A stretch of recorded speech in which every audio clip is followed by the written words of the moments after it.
大家好，我是小青。大碗里打入2个鸡蛋，20克白糖，2克白醋去腥。先用筷子来搅和搅和。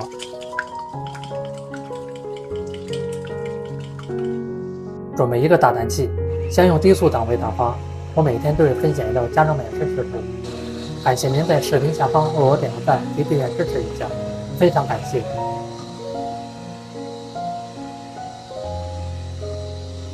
大概需要打8分鐘左右，一直打發到體積明顯膨脹，出現濃白色就可以了。準備一個蜜漏，過篩40克低筋麵粉。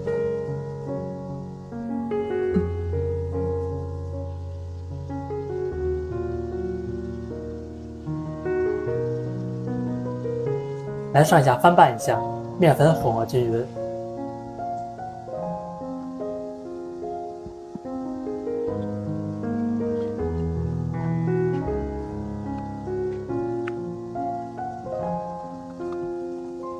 再倒入20克玉米油，繼續翻拌均勻。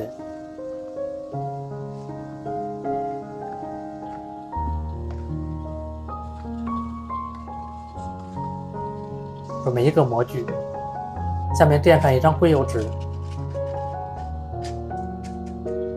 側面刷上一層食用油粉磚，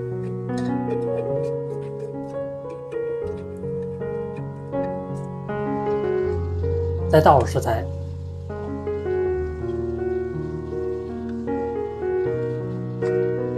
震動一下，整理平整，再封上蓋子，放入烤箱165度烤20分鐘。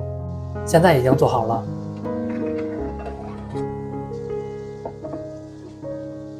再揭開硅膠紙，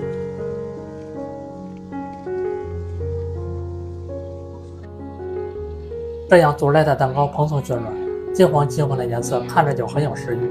再切成薄片，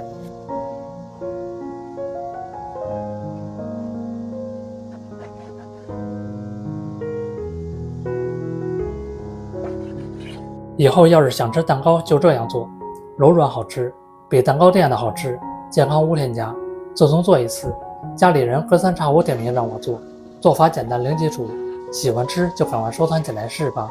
感謝您的訂閱支持，我們下期食譜再見。